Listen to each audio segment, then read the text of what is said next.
So I picked up on another part of this. Just got through traffic a lot faster than I planned on or typical today. So a few minutes before training.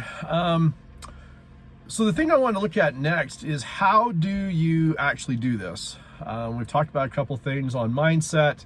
The idea there's two mindsets, either seeing people as people or seeing them as a problem or an object. How do you get yourself to do that? I guess becomes the next, I think, natural question, and really that's the big thing. Until you actually do it, it's just a nice idea. So how do you do it? I don't know. I can tell you how, I guess, what the turning point was for me, and then maybe give some suggestions. But ultimately, it comes down to a choice.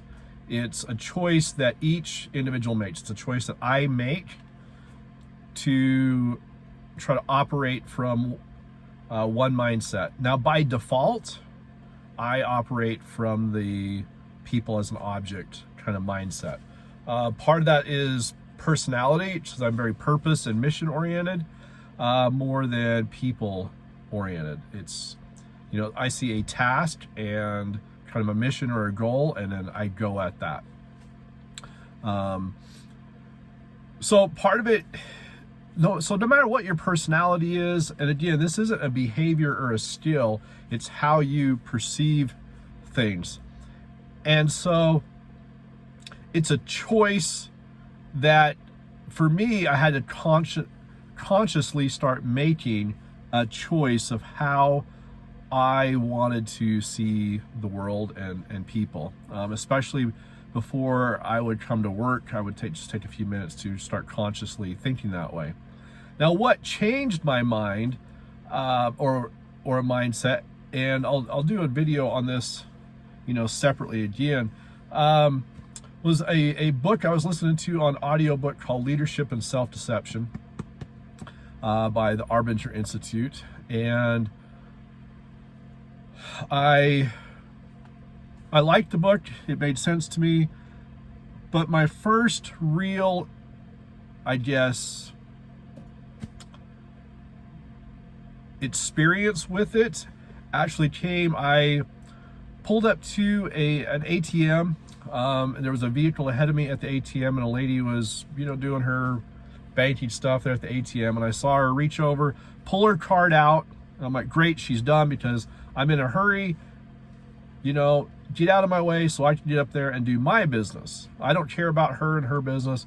I just need to get my business done at the ATM. And I'm sitting there, and then I saw her put her card back into the ATM, and I'm like, are you kidding me? What's the deal?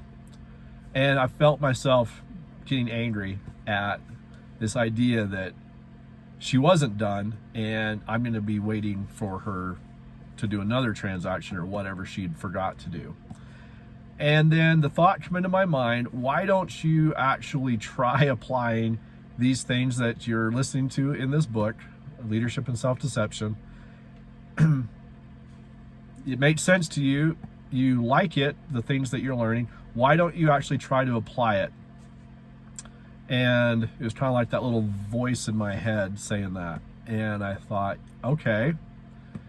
And so the idea is she's another person. She's not just an object that's in my way or blocking me from getting to the ATM. She's another human being who has a need to,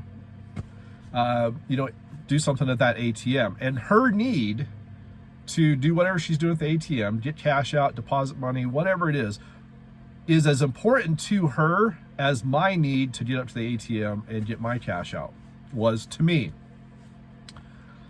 Her need wasn't more important than mine. Mine wasn't more important than hers. I guess maybe I could step back and say maybe her need was. I don't know what her need was. But at least it was valid to her. She had a reason for being there that was important to her, just as I did. And that one simple thought, I felt my heartbeat and blood pressure lowering. I was calm, and I could patiently wait for her to do her business. That was like my first experience with this idea of an outward mindset of seeing other people as people, and realizing that they have needs, objectives, and challenges just like I do. They may be different, they may be the same, but I can understand that they have these, just like the lady did at the ATM. Another experience, and this is a good one, so I think it's somewhat universal unless you are lucky and live way out in the country where there's not a lot of people, is drive in traffic. Like I said, on my way today, coming down the freeway, thousands of other cars, driving in traffic, and do you think about that all those other vehicles around you, those machines that are hurtling down the road at 80 miles an hour, are all filled with people like you, and they're going someplace for some reason that is as important to them as wherever you're going and the reasons that you're going wherever you're going. I never thought about that. They're just things in my way. I'm trying to get somewhere, and they're just things in my way. Usually I'm yelling at in my car to get out of my way. But think about that. The next time that you're in traffic or there's a lot of people around you, take the time, maybe at a red light or something like that, take the time and think about every one of these vehicles around you.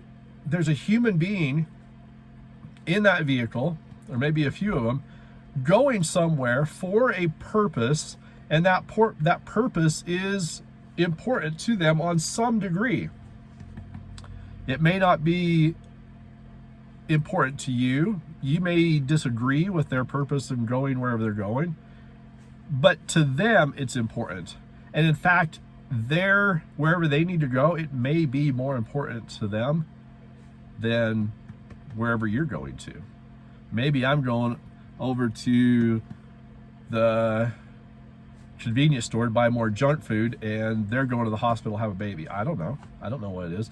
But the fact that they're out there, risking their life, driving the vehicle, is important to them on a personal level for some reason. And I need to take that into account, that they have this reason for being out there.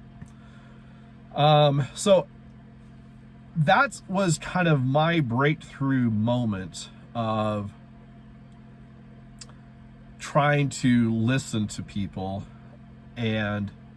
or just trying to, not so much even like really listening, but just realizing that they are people with hopes, dreams, needs, fears, challenges, desires, dreams that may be different than mine, but because I'm a human and have those same types of feelings and thoughts, I can understand them as fellow human beings. So it's going to come down to a choice. It's not something that just happens and then, wow, you're a new person. It's a process, but it's a choice that you consciously, or at least I found I had to consciously make, and keep making that choice and keep thinking that way until it became more part of my natural way of being.